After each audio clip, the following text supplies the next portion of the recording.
I welcome you to learn English. ரொம்ப கேஷுவலாக நம்ம தமிழில் பேசுவோம். அதெல்லாம் எப்படி இங்கிலீஷில் சொல்கிறது அப்படிங்கிறத இந்த வீடியோவில் பார்க்கலாம். கொண்டு வந்தியா, இது எப்படி இங்கிலீஷில் சொல்கிறது? கொண்டு வர்றதுக்கு இங்கிலீஷில் என்ன? பிரிங். அதோட past tense brought. First option brought, have you brought second option, மூணாவது ஆப்ஷன் you bring. ஈஸியாக ஃபாஸ்ட்டாக ஆன்சர் கண்டுபிடிச்சிடலாம். சப்போஸ் முடியலை அப்படின்னா வீடியோ பாஸ் பண்ணிவிட்டு ஆன்சர் கண்டுபிடிங்க. The answer is have you brought, கொண்டு வந்தியா. brought அப்படின்னா பிரிங்கோட பாஸ்ட் டென்ஸ் brought. இதில் கொண்டு வந்தியா அப்படிங்கிறத சொல்ல முடியாது. யூ பிரிங் அப்படின்னா நீ கொண்டு வா. எல்லாத்தையும் செஞ்சு முடிச்சிட்டேன். டூ எவ்ரி திங் வருமா, ஆல் டூ வருமா, டன் எவ்ரி திங் வருமா? டூ எவ்ரி திங் எல்லாத்தையும் செய் அப்படின்னு அர்த்தம். ஆல் டூ இந்த மாதிரி ஒரு சென்டென்ஸ் இருக்க முடியாது, கமாண்டும் இருக்க முடியாது. ஸோ டன் எவ்ரி திங் எல்லாத்தையும் செஞ்சு முடிச்சாச்சு. நல்லா இருக்கா?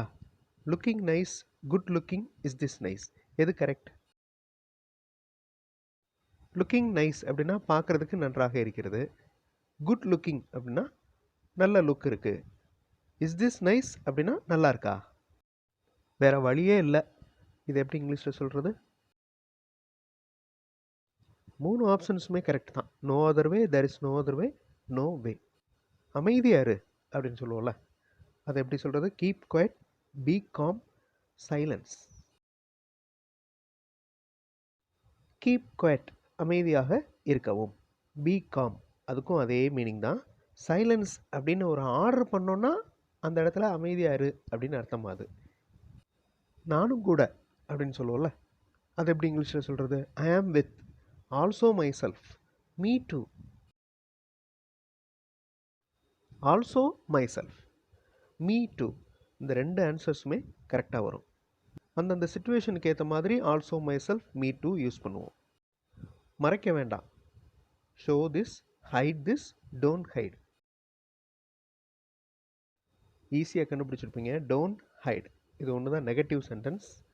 நெக்ஸ்ட்டு ஓப்பனாக பேசு. ஓப்பனாக பேசு அப்படிங்கிறத ஸ்பீக் ஓப்பன்லி இந்த மாதிரி சொல்லலாம். பி ஃப்ராங்க் இதுவும் கரெக்டு தான். ஓப்பனாக இரு அப்படின்னு அர்த்தம். Open speak that is wrong. Next நீ சொல்லிட்டே இரு, இது எப்படி இங்கிலீஷில் சொல்கிறது? You keep on telling. இந்த கீப் ஆன் அப்படிங்கிறது phrasal verb. You keep on telling அப்படின்னா நீ சொல்லிட்டே இரு. யோசிச்சு செய் அப்படின்னு சொல்லுவோம்.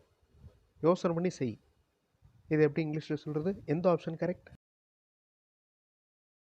Think and do. யோசிச்சு செய். திங்கிங் டூயிங் வராது, think do. These are verbs. This is not a sentence. Next செய்கிறதுக்கு முன்னாடி எப்பவும் யோசி. திங்க் பிஃபோர், செய்வதற்கு முன் யோசி. Think before you two.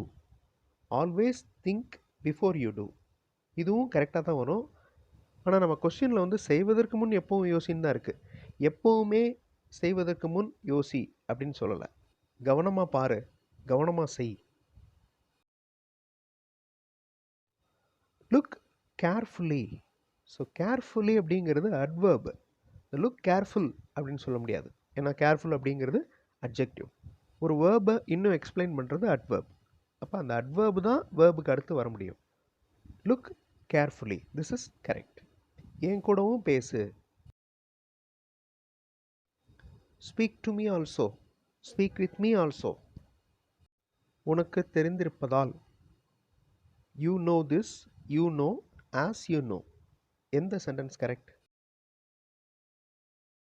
As அப்படின்னா இருப்பதால், ஆஸ் யூ நோ உனக்கு தெரிந்திருப்பதால். இது எரிச்சலாக இருக்குது.